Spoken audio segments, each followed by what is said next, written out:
tayo po makinig muna ng mabuting balita. Ang pagbasa po sa darating na linggo, araw po ng palaspas ay napakahaba. Matthew chapter 26, 14, tapos chapter 27, buong chapter. Pero meron pa pong isang babasahin, yun yung Matthew chapter 21. Yun po aking tatalakayin ngayong araw na ito. Matthew chapter 21, verses 1 to 11.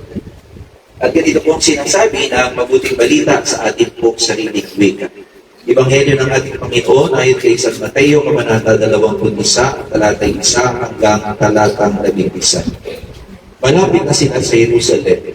Pagdating nila sa Betpahe, sa bundok ng mga Olivo, pinauna ni Jesus ang dalawang alagad. Sinabi niya sa kanila, pumunta kayo sa susunod na nayon. Makikita niyo roon isang inahing asno na nakatali, kasama ang kanyang pisiro. Palagan ninyo at dalhin dito. Kapag may sunita sa inyo, sabihin ninyo kailangan ng Panginoon at hindi ng iyon. Nangyari ito upang matupad ang sinabi ng propeta. Sabihin ninyo sa lungsod ng Sion, pasdan mo, dumarating ang iyong hari. Siya'y mapagpakumbaba, nakasakay sa isang asno, sa isang bisiro na isang asno. Lumakad na ang mga alagad at ginawa ang iniutos ni Jesus. Dinala nila ang inahing asno at ang bisiro. Isinapi nila sa likod ng mga ito ang kanilang balabal at sumakay si Jesus. Maraming naglatag ng kanilang balabal sa daan. Ang iba na may pumutol ng mga sanga ng kahoy at inilatag din sa daan. Nagsisigawan ng mga taong nauna sumusunod sa kanya. Mabuhay ang anak ni David. Pagpalain ang dumarating sa ngalan ng Panginoon. Purihin ang Diyos. Pagpasok ni Jesus sa Jerusalem, nagulo ang buong lungsod. Sino kaya ito? Tanong nila. Si Jesus, ang propetang taga Nazaret, Galilea. Sagot naman ng karamihan. Mga kapatid, ito po ang mabuting balita ng ating kaligtasan. Palakpakan natin ng malakas na malakas ang mabuting balita ng pinagdadaan. Masabi na natin mga kamay at sabihin natin pag-ibig ni Jesus ang kailangan ko. Tapos natin natin mga kamay uli, and I want you to expect miracles today. Amen. Gear up for God's miracle today. Yes, Lord. Lagi ko sinasabi, pag sinabing gear up, pumorma ka na. Pumorma ka na, ikaw ay sumasalo ng biyaya. Amen. At yung ginagawa ng punong likod sa atin, pag naghahagis siya ng biyaya, pag naghahagis na siya, ginagawa natin, wala naman talaga pero naniniwala tayo na pag naghahagis siya, sinasalo na natin. Amen. Okay, gear up for God's miracle at sabihin natin today, something good, Something good. something new, Something new. something better Something better. is going to happen Going to happen. to me. To me. I am blessed. I am blessed. I am beautiful. I am beautiful. I am strong. I am strong. I am rich. I am rich. Mas malakas talaga lagi. I am healthy. I am healthy. I am happy. I am happy. I am victorious. I am victorious. In Jesus' In name. Jesus' name. Sabihin ako ng tatlo, sasaluhin niyo ng biyaya, ha? Amen. Isip na kayo. Tatlo. Isa, dalawa, tatlo. Palakpakan natin ang malakas ng Panginoon. Purihin ang Diyos. So, sabihin mo ng tatlo, sabihin kayo opo, isa, dalawa, tatlo. Magandang hapon po sa inyo lahat. First time ko po dito, kaya excited ako. Kami rin, brother, excited.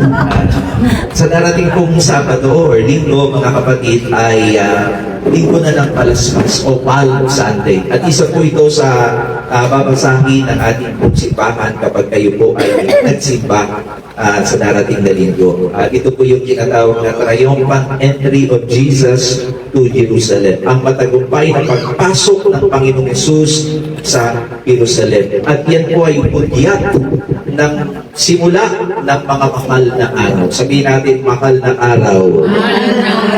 At para sa ating mga Katoliko at Kristiyano, yan po ang mga pinakabanal na araw, mga kapatid. Sapagkat yan natin mapapakinggan ang napakahabang idadramatize pa ang pagpapakasakit, pagkamatay ng Panginoon, the Passion of Christ. Naalala ko yung isang nagpasa talagang dinibdib talaga niya.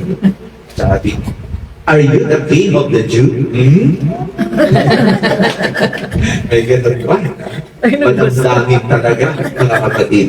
At brothers and sisters, dahil si Mana Santa na, mga kapatid, dito natin maririnig ang full demonstration ng pagmamahal ng Panginoon. Pinapaalala sa atin ang mga mahal na araw na tayo ay mahal na mahal, na mahal, na mahal, Amen. na mahal, Amen. na mahal, Amen. na mahal, Amen. na mahal, Amen. na mahal ng Diyos. Amen. Amen? Amen. Kaya dapat, yan po'y nag-aanyaya sa atin na tayo din ay maging mapagmahal. Tingnan mo nga yung katabi mo kung mukhang mapagmahal. Mukhang mapagmahal, maganda ka, brother. Mabuti naman. Now, mga kapatid, sa darating na linggo, karamihan na magsisimba, may dalang mga palaspas. Diba? Tatanungin ko kayo, bakit ba tayo nagdadala ng palaspas, tapos iuuwi pa natin yung palaspas, lalagay pa sa pintuan ng bahay, sa bintana? Bakit? Tatanungin ko yan. Yung mga nagpatutuko kanina. Tama ba sa'yo, no? Ha? Bakit kaya kayo nagdadala ng palaspas? Bakit tayo nag-uuwi ng palaspas? Pinababasbasan pa natin kay Father yung palaspas. Bakit kaya? Sabi ng iba, brother, Dahil ginubunod yan natin yung pagkonesos yung pupunta na dun sa Calvary ba? yung iba, kasi yung iba, naglalagay sa inyong palaspas sa pintuan, sa bintana, pangontra sa aswang. Ay, hindi naman ba? Sabi ng iba. Yung iba naman, sabi nila, pangontra sa mga naniningil ng putang. Okay? Yung iba naman, pangontra sa mga malas. Yung iba naman, pangontra sa sakit. Ginawa pang anting-anting yung palaspas. Pero alam niyo po, minsan nag-trip siya po ng lingkod. Ito po ang kanyang sinabi, bakit tayo naglalagay ng palaspas sa tahanan natin at nagdadala tayo sa simbahan pag-araw ng Palm Sunday? Sabi niya, nagdadala tayo ng palaspas para ipakita sa mga tao at sabihin sa mga tao na si Jesus ang naghahari sa buhay ko. Amen. At kaya natin nilalagay sa pintuan, sa bintana, sa gate ng ating tahanan, gusto nating sabihin sa mga kapitbahay natin na si Jesus ang naghahari sa loob ng ating tahanan. Amen. At pakanapin ng malikas ng Panginoon. Okay? Nawa, ganun ang nangyari. Talagang naghahari si Lord sa buhay natin. At hindi lang sa buhay natin, maging sa bahay natin. Amen. Amen? Kasi kung pwede naghahari si Lord sa buhay natin, pero yung mga kasama natin sa bahay, yan. Ay isasama ba natin sila sa gawain? At brothers and sisters in Christ, pagka mga mahal na araw po, mga kapatid, yung ibang mga ibang sekta, hindi naman natin sila kinokondem.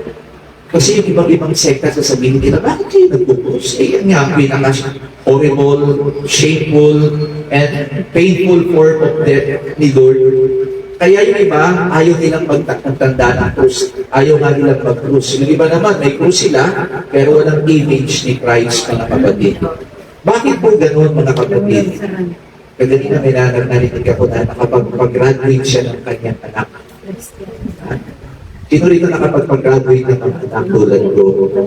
Nung graduate ko yung anak ko sa college, dalawa na po kasing graduate ko sa anak sa college. Nung graduate ko yung panganay ko, tinatawag yung pangalan. Ganda ng pangalan, junior ko yun. Juanito, Cuestas, the third. The third na pala. Kung umakakit yun sa stage, tapos nakikita yung picture, ngingilid yung luha. Pero habang umaakyat siya dun sa stage at tumatanggap siya ng diploma, mga kapatid, alam niyo, naalala ko, yung mga panahon na hatid sundo siya sa eskwela, maliit pa, lalo na, katulad ng sister, hatid sundo yan, araw-araw, hirap doon, hatid sundo. Tapos, naalala ko din mga kapatid, yung mga panahon na kailangan mong mangutang dahil may project, may tuition. Di ba naalala mo yun? Tapos hindi lang yun, naalala mo ba yung mga paghihirang na ginawa mo pag-aasikaso, mga panahon na nagkakasakit siya, na halos mamatay na yung anak ko, na inaapoy ng lagnat, sinugod sa ospital. Yun yung mga naalala ko, yung mga paghihirap, yung mga pagpupuyat na tinutulungan mo siya sa project. Mga kapatid, nagpupuyat ka kakatrabaho para may taguyod mo lang yung anak. Ganon din po, mga kapatid. Bakit natin ipinagdiriwang yung pagpapakasakit at pagkamatay ng Panginoon? Kasi hindi lang yung pagkabuhay, ang pagtatagumpay niya nung siya'y muling mabuhay ng ikatlong araw ating inaalala. Inaalala natin, mga kapatid, kung papaano nagpakasakit, nagpakahirap ng Panginoon para lang tayo magkaroon ng kaligtasan. Palakpakan natin ang palakasan ng Panginoon. Now, meron kong apat ako ibabahagi sa inyo, the reminders of Palm Sunday. Everybody say reminders. Ito po yung mga paalala sa atin ng linggo ng palaspas, mga kapatid. Apat na letter D. Everybody say D. Dana kayo? Dana? Masyado mo po, baka makatulog. Apat na letter D. First is, do not be fickle-minded. Everybody say fickle-minded. Ano ibig sabihin ng fickle-minded? Pabago-bago ng isip.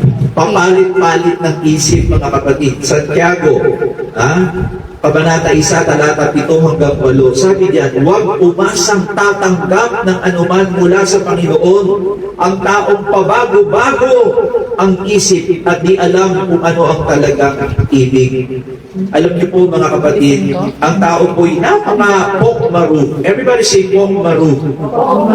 Marupok. Ay! Marupok. Bakit marupok, mga kapatid? Kay daling magbago ng isip at puso ng tao. Kay daling magbago ng paninindigan ng isang tao, mga kapatid. Katulad sa ating binasang mabuting balita, di ba? Nang pagpasok ng Panginoon sa Jerusalem, yung mga tao sinalubog siya ng masasaya. Mga kapatid, sumisigaw, Hosana sa anak ni David. Sinalubong nila ang Panginoon na talagang tanggap na tanggap nila, sigaw ng papuri, sigaw ng paghanga, pagpupugay at pagdiriwang. At sumisigaw sila ng Hosana. Everybody say Hosana. Hosana! Yung malakas, Hosana. Hosana! Ano pong ibig sabihin ng Hosana? Ibig sabihin yan, save us. Save us. Iligtas mo kami. Save. Dahil sila po isakop ng imperyo ng Roma. Kaya, pagka kayo po ay may sakit, yan din po ang inyong ipag-pray kay Lord at isigaw. Hosana. Okay? Pagka ikaw ay naghihigipit, lalo na kapag kami naniningil ng utang, wala kang pabayan. Sumigaw ka ng Hosana. Ano man ang pinagdadaanan mo sa buhay, yan ang gawin mo. Hosana. Save us. Pagkilala yan. Hindi lang po yan basta chant. Hindi lang basta sigaw yan, papuri. Yan po ay pagkilala na si Jesus ang hari ng iyong buhay. Amen. Pagkilala na si Jesus ang Mesiyas. Siya ang Kristo ng iyong buhay. Yan po'y sigaw ng pagbubuni, mga kapatid. It is a shout of joy, mga kapatid. Shout of recognition who is Jesus in your life. At ine-express mo yung faith mo kay Jesus, mga kapatid. Now, pero pagkatapos niyan, di ba, sinisigaw nila yan, pumasok ang Panginoon sa Jerusalem. Pero 5 araw lang, nagbago na yung kanilang sigaw. Iba ko sa krus. Nagbago na. At ano kanilang sinisigaw? Crucify him. Crucify him. Ipako siya sa krus. Alam niyo kung ilang araw lang? 5 araw lang ang nagdaan. Hindi pa umabot ng 1 linggong pag-ibig. Lunes, nang tayo'y magkakilala. Martes, nang tayo'y muling magkita. Hindi umabot ng linggo. Friday pa lang. Yung mga tao, nagbago yung kanilang sigaw, mga kapatid. At alam niyo po, yung mga alagad, ganun din.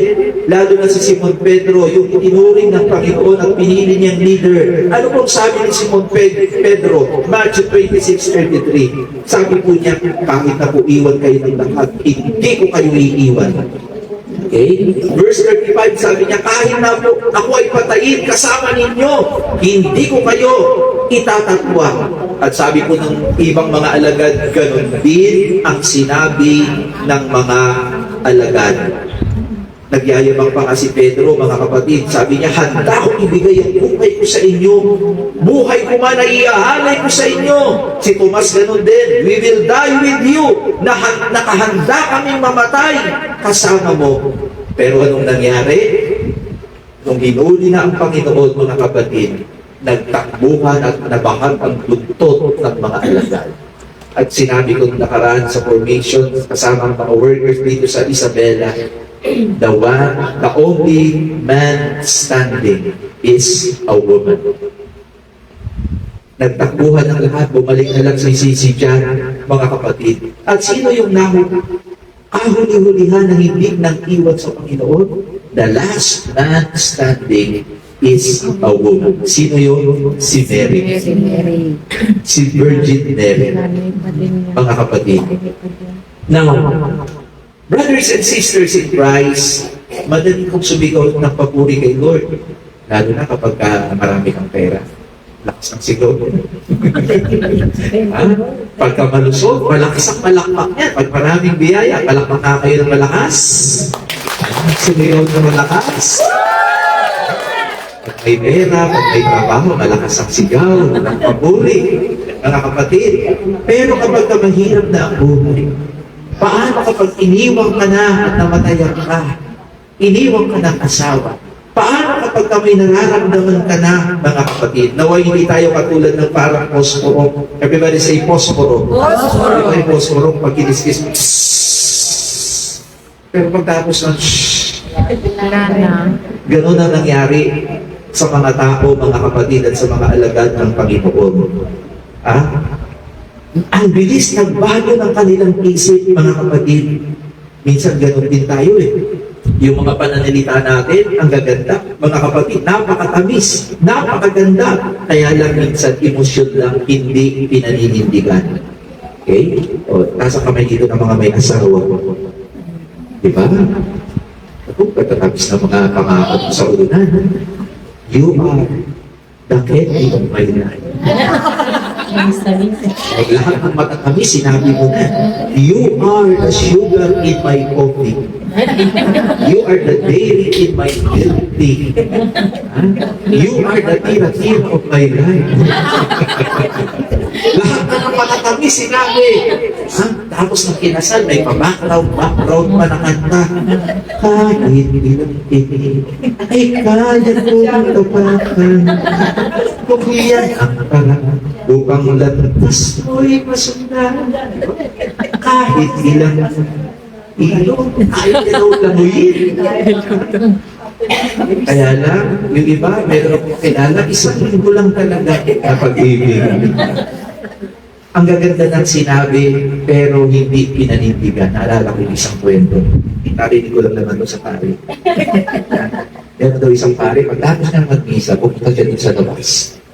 Tapos, habang nandun siya sa labas ng simbahan, nangitig na yung simbahan, maya-maya may nakasalubong siya, tumatakbo sa mama.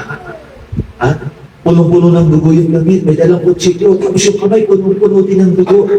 Tapos sabi niya ng padre, oh, hiho, bakit ka tumatakbo? Ay, punong-puno ng dugo yung damit mo at saka kamay mo. Kasi po, napaaway po ako sa kanto. Bakit ka naman napaaway, hiho? Hindi maganda yan. Kasi po, yung nakaaway ko po sa kanto, pinipilit po niya na mayroong Diyos. Nagtatalo po kami, hindi po kasi ako naniniwalang may Diyos. Sa dami po ng pinagdaanan ko sa buhay ng kahirapan. Hindi ako naniniwalang may Diyos. Ano nangyari kayo? Sa sobrang pagtatalo namin, napatay ko po siya. Kaya tumatakbo po ako ngayon, duguan ako. Tapos sabi gano'n, may dalang kutsilyo. Kayo po ba? Pare po ba kayo? Sabi nung pare, oo, pare ako. Kayo, pare. Nalilisik yung mata sa kanya. Naniniwala ba kayong may Diyos? Napalubog si Father. Father, naniniwala ka bang may Diyos? Sabi niya, kahapon naniniwala ako. Ngayon, hindi na. Palakpakan natin ang malakas ng Panginoon. Ang malakas na palakpak. Ano gusto ko pong sabihin? Pag nahihirapan ka ba, hindi nagbabago yung isip mo na si Kristo ay Diyos pa rin sa buhay. Amen. Kapag ka nararamdaman ka sa katawan ng naghihirapan ka, ayaw mo pa rin magsigawan na si Jesus ang hari ng buhay. Amen. Ayaw mo pa rin tawagan siya na, Hosanna, Lord. Please save me. Ayaw mo pa rin pumalakpak ng malakas kay Lord. Amen. Pag wala kang pera, tutuwa ka dito. Yung kanina tawa ng taway, yung iba doon, walang pera yun. Yung iba maraming pera. Pero yung iba wala talagang pera. Pero dito sa gawain ng Panginoon, hindi mo mahahalata kung sino yung walang pera. Amen. Pagkakakan natin yung walang sa Panginoon. Mga kapatid, let us remain in love with Jesus. Amen. Let us remain brothers and sisters with Jesus. Okay? Because Jesus remained with us and He remained in love with us, mga kapatid. Hindi tayo iniiwan ng Panginoon. Nawa, hindi tayo mabago-bago ng isip, mga kapatid. Pag sinabi mo, Lord, patayin mo lang kita. Ako, kung sigla-sigla. Pagdating dito, siyempre dito sa Pilipinas. Yoko. Sinto natin yung gitarista namin sa Brother Ay, iba dito sa probinsya, iba dito. Hindi. Kahit sino yung head, kahit sino yung gitarista, kahit sino, mga kapatid ang ipadala ng Panginoon. Amen. Hindi naman tayo naglilingkod sa tao. Amen. Nililingkuran natin si Yahweh El Shaddai. Palakpakan natin ang malakas ng Panginoon. Okay? Kaya yan ang una, mga kapatid, do not be fickle-minded. Fickle-minded. Okay? Pangalawa, na letter D, do not cling to what fades. Do not cling to what fades. Huwag mong panghawakan. Huwag kang masyadong kumapit sa mga bagay na panandalian lamang, temporary at nawawala. Mga kapatid, ang tao ko ngayon, they chase. Saan? Anong chase ng mga tao ngayon? Ang hinahanap at pinipilit, mga kapatid, na abutin ng mga tao ngayon, power, money, popularity, pleasure. Pero lahat ng ito, mga kapatid, panandalian lamang. Mga kapatid, kaya po yung palasmas ng dala-dala natin sa araw ng linggo, di ba kulay berde yan? Pero mga tatlong araw lang, hindi na kulay berde. Kulay dilaw na. Tapos mga tatlong linggo, kulay tsokolate na yan. Mga kapatid, tapos pagtapos ng isang taon, ano mangyayari? Yun yung dinadala sa simbahan para sunugin at ilalagay dito sa noon natin. At ano sinasabi sa atin? From dust. From dust you came. Galing ka sa abo, babalik ka sa abo. Nag-ibig sabihin, mamamatay din tayo. Amen po ba? Amen. Lahat po ay kukupas, mga kapatid. Amen. Yung ganda, tingnan mo yung katabi mo, flawless. Flawless lahat. Sabihin mo sa katabi mo, pupulubot ka rin. Yung buho, puputi rin yan. Ay, magpupulayan tayo. Ito na may kulay na lang. Makakalbutin yan, mga kapatid. Lahat ng bagay ay kumukupas. Ganda, Amen. lakas, nawawala ang lakas, mga kapatid. Lahat nawawala, naglalaho, mga kapatid.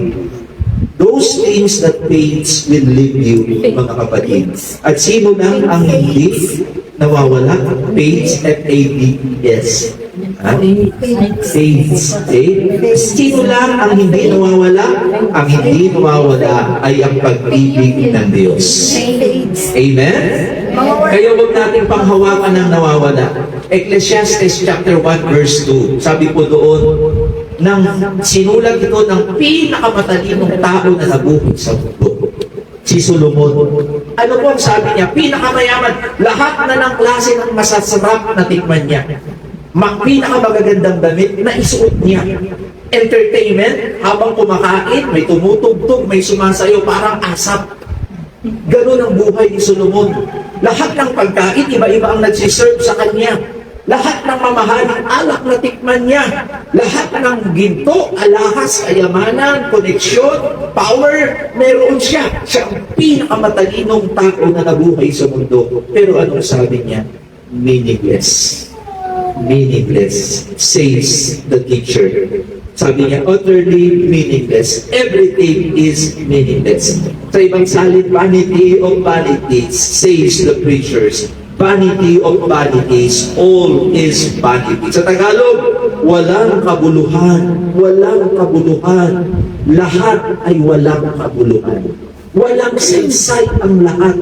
All is meaningless, mga kapatid. Kaya ano ang dapat na isigaw natin? No to vanity and yes to what is permanent. Amen? Amen. Ang ginamit kong ibang translation sa English ay everything is bubble. Everybody say bubble. Bubble. Pag kinakatakan ko yung ako ko, naalala ko yung ako ko. Ako ko yung lolo na rin. Kinakatakan ko yung ako, naguglo ako ng bubbles. Tapos sa kakanta ko, bubble, bubble, bubble, bubble, bubble, bubble. Bubble, bubble, bubble, bubble, bubble, bubble. Tapos yung ako, tuwag-tuwa sa mga bubble, lalo na kapag tinamaan ng araw yung bubble, di ba ang gaganda, nag-iba-iba ng kulay. Amen. Rainbow. Pero anong ginagawa? Pagka ako, hahawakan na ng apo ko, nawawala. Nawawala. Pumuputok, mga kapatid. At ganun ang mga bagay sa mundo ito, mga kapatid. Kaakit-akit tingnan. Napakaganda. Nagbabago-bago ang kulay. Pero lahat ng ito nawawala. Iyan ang ibig sabihin ng vanity. At maraming bagay sa mundo ito, they are vanity, mga kapatid. Naalala ko yung isang kwento. Pwede bang magkwento? Meron daw isang mama. Meron siyang prayer request kay Lord. Ang gusto niya magkaroon siya ng kotse bago, Toyota, kulay pula. Sino rito gusto ng kotse?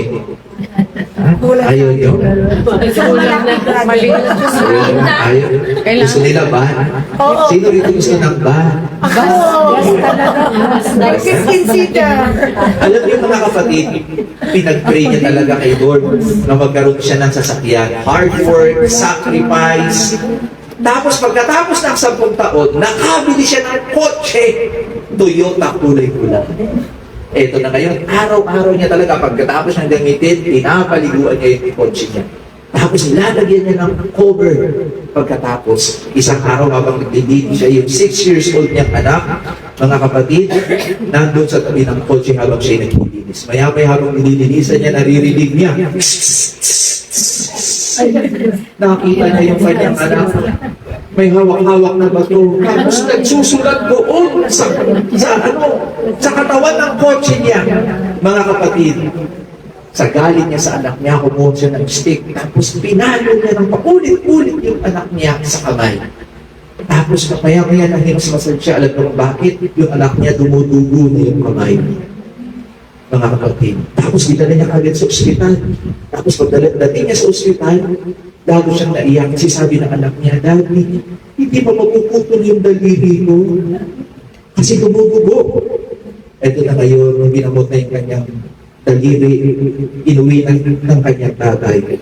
Tapos pag uwi niya ng bahay, mga kapatid, nakita niya yung kotse niya habang nagkagkagka niya yung anak niya, lalo siyang naiyak. Alam niyo kung bakit? Nakita niya yung sinulat ng anak niya dun sa kotse niya, I love my daddy. I love my daddy. Mga kapatid, ang gusto kong sabihin, minsan, ipinagpapalit natin ang tao sa pera. Ano ba ang mahalaga para sa atin? Minsan, pinagpapalit pa ng tao, pinagpapalit ng tao yung Diyos sa pera. Okay? At marami pong taong ganyan. Pinipili nila yung mga pansamantala, mga kapatid, brothers and sisters, piliin natin ang tunay na mahalaga, hindi ang pansamantala. Palakpakan natin ang malakas ng Panginoon. Nawang piliin natin ang pamilya natin, mga kapatid. Kasi gano'n yung mga bagay sa mundong ito. Kaya po ang daming tao ngayon, trabaho ng trabaho, negosyo ng negosyo, wala nang panahon sa kanilang pamilya. Dinadaan-daanan na lang yung nanay, mga kapatid, pero lahat po ng bagay sa mundo nito nauubos. Pera, sabi mo sa katabi mo, mauubos din yan. Amen? Amen. Di ba? Mga kapatid, kapangyarihan, yung mga nakaraang mga namumuno sa atin na akala mo, hindi matatapos yung kanilang serbisyo. Ano nangyari ngayon? Kinasuhan, nakakulong, at wala nang kapangyarihan ngayon. 6 na taon lang, mga kapatid. Ang tao may katapusan. Lahat tayo mawawala. Ang kagandahan umuupas. Pero brothers and sisters, si Jesus lang ang magpakailanman. Amen. Kaya kung meron tayong dapat panghawakan sa buhay, walang iba kundi ang Panginoon. Amen. Palakpakan natin ang malakas ng Panginoon. Meron pong Feast of Tents, mga kapatid, ang mga Hudyo. Once a year hanggang ngayon, pinagdiriwang pa rin po nila yan. Fiesta ng Tolda, mga kapatid. Kung saan, inaalala po nila yung kanilang paglalakbay nung nasa disyerto po sila, papunta ng Promised Land. Kaya po tinawag po yun na Feast of Tents, mga kapatid. Kasi kapag sila ay nagpapahinga, naglalagay sila ng tent doon sa disyerto. Naglalagay sila ng tent, pag malamig or mainit, pero pagtapos nilang magpahinga, tinatanggal na rin nila kaagad yung kanilang mga tent. At hanggang ngayon, meron silang papiesta na ganyan. Pagka-piesta ng Tolda, halimbawa, may ganito silang bahay, naglalagay sila ng tent dyan sa labas. Tapos kung sila natutulog, tapos may mga branches din sila ng mga ulibo, mga kapatid. Okay? Pero pagtapos mo, tinatanggal din yun. Ano gusto kong sabihin? Bakit ko binabanggit yun? Kasi yung tolda, mga kapatid, at yung tent, hindi po yun permanenteng tirahan. Ano gusto kong sabihin? Ang tahanan natin ay hindi talaga sa mundo ito. Amen. Merong tahanan na inilaan ng Diyos sa ating lahat. Amen. Sabi mo nga sa katabi mo, nakapag-ipon ka na ba? Nagkapag-ipon ka. Resibo ka Ang kayamanan sa lahat. Mag-ipon tayo ng kayamanan sa langit. Amen. Palakpakan natin ang malakas sa Panginoon. So, everything is temporary, mga kapatid. And we are all pilgrims only in this world, mga kapatid. Okay? Kaya, let us say no to vanity, but yes to what is permanent. And who is permanent? Jesus is the only permanent, mga kapatid. Palakpakan natin ang malakas sa Panginoon. Third, do not live in violence. Pangatlong do not live in violence. Huwag mabuhay sa karakasan, mga kapatid. Ang mga anak ng Diyos, hindi dapat pinagmumula ng away, gulo. Hindi tayo dapat nag-iipon ng PGH, puot, galit, inanakit. Naalala niyo si Cain? Dahil sa galit niya sa kanyang kapatid, mga kapatid. Anong nangyari? Napatay niya ang kanyang kapatid na si Abel. Okay? At nung napatay niya ang kanyang kapatid na si Abel, ano po ang dumating sa kanyang buhay? Dumating ang sumpa sa kanyang buhay. Bakit? Namuhay siya sa violence, mga kapatid. At ganun po ang nangyari sa ating binasa mabuting balita. Ang sigaw nila ay kamatayan. Yung mga taong sumisigaw ng papuri, Hosana, ang sinisigaw na nila, ipagod siya sa krus. Ano gusto nila? Death penalty, mga kapatid. At hindi tayo dapat ganun. Ang dapat na ibinupromote natin ay peace. Everybody say peace. Peace. Bakit may mga digmaan ngayon? Ang dami naghihirap. Ang dami, mga kapatid, na naapektuhan. Lalo na rin po sa Pilipinas, mga kapatid. Kaya, brothers and sisters in Christ, nang pumasok ang Panginoon sa Jerusalem, ang mga hari, ang mga nagtatagumpay sa labanan, pag pumapasok ng Jerusalem, ang sinasakyan po nila ay kabayo o kaya chariot. Okay? Pero nung pumasok ang Panginoon, ang sinakyan niya, donkey. Everybody say donkey. Donkey. Nagulat mo yung mga tao kasi ang tingin nila sa Panginoon, political liberator. Pero hindi political liberator ang Panginoon. Kasi nung pumasok siya, ang sinakyan niya, donkey. And donkey is not a military animal, it is an agricultural animal. Donkey is a symbol of peace and gentleness. It is a symbol of humility, mga kapatid. Kaya ang mga anak ng El Shaddai, hindi dapat laging magagalitin. Tingnan mo nga yung katabi mo kung ka magagalitin. Mabait. Laging gusto. Anong gusto mo? Gulo o away? Ha? Laging mainitin ang ulo. Laging nakasalubong ang kilay. Pagka nasa prayer meeting, sister! Bait-bait. Pagdating naman sa bahay, sigaw ng sigaw. Mga kapatid ko sa Panginoon, maghasik tayo ng kapayapaan, hindi ng karahasan. Amen? Kaya po ang tawag sa Panginoon, Prince of Peace. Diba? Ha? Kaya po, sa darating na linggo ay Palm Sunday. Everybody say Palm. Palm. Di ba ang tawag sa kamay natin, isa sa tawag Palm din? Amen. Ha? Mga kapatid, nawa ang mga kamay natin ay maging simbolo ng kapayapaan. Kaya sa minsan ginagawa natin, peace be with you. Sabi mo sa katabi mo, peace be with you. Peace be with you. Kaya lang minsan yung ating palm become peace. Nagiging panuntok. Nagiging symbol ng violence. Ha? Minsan binubuntal mo yung anak mo, ikaw talaga napakaloko mo. Yung asawa binubuntal, yung kapitbahay binubuntal, konting banggaan lang at gaskasan ng sasakyan, nagbabarilan na. Di po ba? Amen. Kaunting lupa lang ng magkapatid na sa isang pinggan kumakain ng mga bata pa, laging naliligo. Natutulog magkatabi, kapirasong lupa lang. Oy, bakit sumobra ka? Isang dangkal lang naman. Akin tong aparador. Pinag-aawayan, aparador. Ha? Pinag-aawayan, 1,000. Mga kapatid, nanalo ka nga sa away, nawalan ka naman ang kapatid. Amen? Amen. Nanalo ka nga sa away mo sa biyanan mo, nawalan ka naman ng biyanan. Kaya sabihin mo sa katabi mo, be gentle. Be gentle. Dapat hindi lang tayo peacekeeper, pinananatili yung kapayapaan. Dapat peacemaker din tayo. Yung mga pagka nakikita ka ng ibang tao, may pamilya mo, nag-away-away, pag dumating ka, tumatay. Ganyan yung nag-e-etch. Kinikilala ka, ginagalang ka.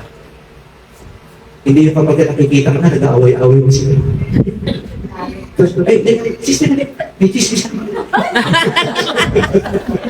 Hindi dapat gano'n, mga kapatid. Okay? Dapat peacekeeper tayo and peacemaker.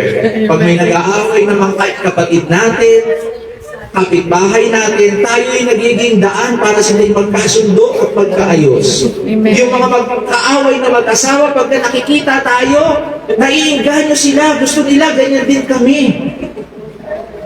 Gusto namin magkaayos din kami ng aking pamilya. Yan ang pangatlong mga kapatid. At panghuli, na letter D, don't hold back. Sabi mo sa katabi mo, don't hold back. Don't hold back. Ibigay mo na ng lahat. Itodo mo na. Sabi mo sa katabi mo, itodo mo na. Itodo mo na. Ha? Huwag ka lang magpigil. Ha? Itodo mo na yung paglilingkod mo. Gawin daw natin ang lahat ng bagay na may pagmamahal. At alam niyo, mapapatunayan na kapag kasi madali kang sumunod kapag gusto mo yung pinapasunod sa iyo. Pero kapag mahirap, kapag may mga papasanin kang krus, pumunta ang Panginoon sa Jerusalem, hindi para mag-party. Pumunta siya doon dahil alam niya meron siyang bubuhating krus. Alam niya magpapakasakit siya, pahihirapan siya, bubugbugin na halos hindi na siya makilala, parang hayop siya. Nung siya yung pinako sa krus, alam niya, dadanasin niya lahat yun. Pero pumunta pa rin siya doon na hindi parang biktima. Pwede siya pumasok doon na parang bigot. Diba? Pero pumasok siya doon, sabi ng tayo, entry of Jesus to Jerusalem. ayaw niya yun. Pero sinunod niya ang utos ng kanyang ama. Ako din, kung tatanungin niyo ako, gusto ko sa Manila muna. Pero pag tinanong ako sa Hong Kong, pwede ako. Amen. Sarali. Amen. Palakpakan natin ang malakas ng Panginoon. Pangarap ko po rin yun. Samahan niyo po ako sa pagkakasal. Amen. Pero kahit saan po tayo nandito, okay po sa akin. Amen. Alam niyo po, 10 taon na sunod-sunod ako na lumalaki yung mga anak ko na wala ako sa pamilya ko. Pero kahit pag sinabi sa amin, labas na kayo. Kahit na ayaw mo, susunod ka. Amen? Alam mo, maraming krus sa pagdadaanan, mga kapatid. Dapat tumulad tayo kay Lord. Kahit alam natin na mahirap, may krus, mga kapatid, meron pa rin alam sa puso natin na naglilingkod tayo sa Panginoon. Sabihin mo sa katabi mo, fire. Fire. Sabihin mo sa katabi mo, may alam ka pa rin ba May alam ka sa puso mo? Nung pumasok ang Panginoon sa Jerusalem, hindi katulad ng helpless victim, hindi parang biktima. Pumasok siya doon, nagbubugi, at inaangkin niya na ang tagumpay. His mission is to defeat evil and to save us, mga kapatid. Ganon din dapat tayo. Kaya sa darating na linggo, nagpawag-iway tayo ng pagspas. Di ba? Tayo, sumisigaw pa tayo, mga kapatid. Bakit? Inaangkin natin na tayo din, katulad ni Kristo, tayo rin ay magiging matagumpay. Amen. Kaya kapag nagtataas kayo, sabihin ninyo, Lord, kung paano kang nagtagumpay sa mga pinagdaanan mo, ako din magtatagumpay. Amen. Bakit? Kasi si Jesus ang hari ng buhay natin. Amen. Si Jesus ang naghahari sa loob ng tahanan natin. Amen. Palakpakan natin ang malakas sa Panginoon. Palakpakan ng mga tagumpay. Yan yung reminders ng Palm Sunday. Ang Panginoon natin ay mananagumpay, tayo rin ay higit pa sa mananagumpay. You are born, meron tayong DNA ng mananagumpay na Diyos na lulikha sa atin. Sabihin mo sa katabi mo, you are a victor. You are a victor. Amen? Amen. Kumalakpak ka mga mananagumpay. Kaya kapag supunta ka ng gawain, kaya hindi ko mga taga-Hong Kong. Ganun sila. Pag pumunta kayo sa Hong Kong, pag pumunta yan doon, umiiyak yan sa gabi. Lumuluha. Pasko, nagkikiskis ng Beta. kubeta. Nasa CR. Pero kapag nagsama-sama sa gawain, nagsasaya. Amen. Walang problema. Amen? Amen. Tapos tatawag yun, may sakit. Nay, pagpili ng sapatos. Notebook. Size 7 ha, size 7. Pero masasaya pa rin. Palakpakan natin ang malakas ng Panginoon. Kahit kung nakita kayo,